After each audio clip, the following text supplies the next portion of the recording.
Assalamualaikum warahmatullahi wabarakatuh. Perkenalkan, nama saya Miftahul Jannah dengan NIM 0504328094. Di sini saya akan menjelaskan tentang perbedaan organ reproduksi pada sapi betina, kuda betina, domba betina, babi betina, dan ayam betina. Dan di sini saya akan menjelaskan juga tentang perbedaan organ reproduksi mamalia dan unggas. Baiklah, di sini saya akan menjelaskan perbedaan utama struktur penyusun sapi, kuda, domba, babi, serta ayam. Perbedaan sapi, kuda, domba, babi memiliki organ seperti ovarium, oviduct, uterus, serviks, vagina, dan vulva. Meskipun ukuran dan bentuknya bervariasi. Sementara itu, unggas memiliki sistem yang sangat berbeda dengan hanya satu ovarium fungsional dan saluran sel telur yang memiliki bagian-bagian khusus seperti infundibulum, magnum, isthmus, serta tidak adanya serviks. Namun, memiliki uterus dan kloaka untuk mengeluarkan telur dan mengeluarkan kotoran. Organ reproduksi sapi terdiri dari ovarium, oviduct, uterus, serviks, dan vagina. Ovarium berbentuk seperti kacang almond dengan ukuran rata-rata 3-4 cm. Sedangkan oviduct berbentuk seperti saluran kecil, berliku-liku, dan kenyal, dengan ujung berbentuk seperti corong. Sedangkan uterus berbentuk seperti huruf Y atau dua tanduk yang menyambung ke satu badan. Sedangkan serviks seperti silinder yang tebal, padat, dan kenyal, dengan dinding yang lebih keras dan kaku dibanding vagina atau uterus, namun dapat melunak dan mengembangkan saat uterus melahirkan. Pada ovarium babi berbentuk seperti segumpulan anggur atau gumpulan tidak beraturan dengan permukaan berlobus, memiliki tonjolan bulat yang disebabkan oleh folikel dan korpus luteum. Ukurannya tidak signifikan karena bervariasi tergantung pada spesies dan fase siklus birahi. Tetapi aktivitas ovarium berkorelasi dengan berat ovarium. Oviduct babi berbentuk seperti saluran panjang dan ramping yang melengkung menyerupai tabung atau saluran berbelit-belit, dengan bagian ujung yang melebar menyerupai corong yang disebut infundibulum.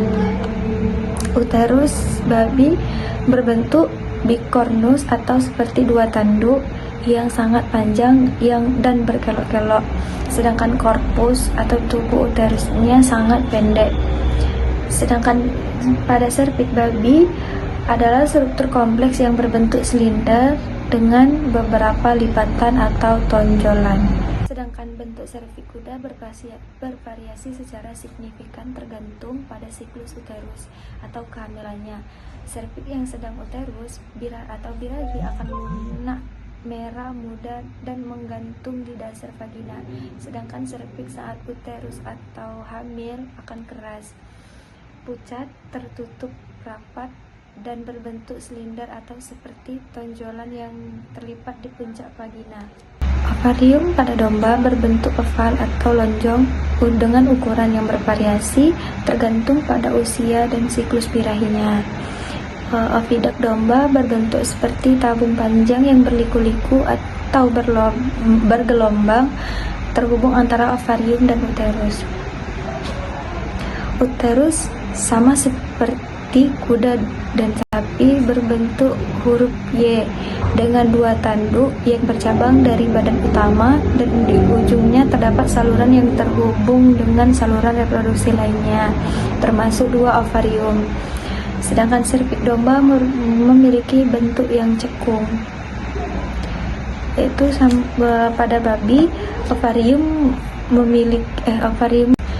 sedangkan organ reproduksi pada kuda sama seperti sapi, sedangkan berbeda bentuknya. Ovarium berbentuk seperti ginjal atau kacang dengan ukuran yang bervariasi tergantung musim, dapat mencapai panjang 6-8 cm, tinggi 3-4 cm, dan berat 70-80 gram. Pada saat musim berkembang biak, ukuran ovarium akan membesar seiring bertambahnya cahaya pada musim dingin, karena peningkatan jaringan ikat dan folikel. Sedangkan oviduct atau tuba Wallowy pada kuda berbentuk seperti saluran panjang berbelit-belit yang berfungsi menghubungkan ovarium dengan rahim.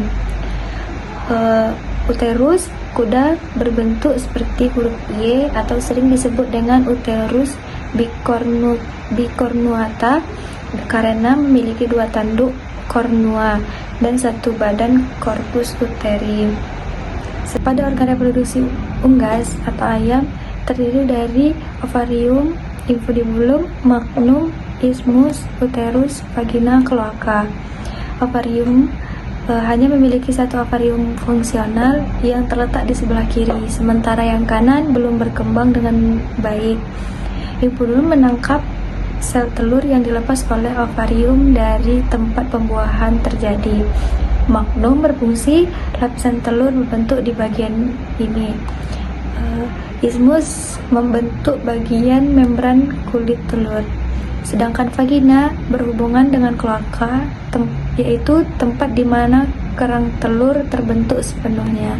Sedangkan kloaka, lubang keluar tempat dikeluarkan dan juga untuk keluar urin. Di sini saya akan menjelaskan perbedaan ukuran dan struktur antara mamalia dan unggas. Pada mamalia seperti sapi, kuda, domba, dan babi. Pada sapi memiliki sistem uterus yang disebut dengan kandung uterus dengan kedua kornua yang besar seperti corpus uterus dan serta serviks, vagina, dan vulva yang berfungsi untuk kehamilan dan kelahiran. Sedangkan pada kuda memiliki organ yang serupa dengan sapi, meskipun bentuk dan ukuran uterus serta serviksnya dapat bervariasi tergantung jenis kuda. Pada domba memiliki struktur yang mirip seperti sapi dan kuda, tetapi dengan ukuran yang lebih kecil dan bentuk uterus yang dapat sedikit berbeda. Sedangkan pada babi memiliki sistem uterus yang sangat panjang dan bercabang yang disebut uterus bercabang yang memungkinkan untuk mengandung janin. Sementara itu, pada unggas memiliki sistem yang sangat berbeda dengan hanya 1 ovarium fungsional, saluran telur yang memiliki bagian-bagian khusus seperti infundibulum, magnum, dan isthmus, serta tidak adanya uterus dan serviks, namun memiliki kloaka untuk bertelur dan mengeluarkan kotoran.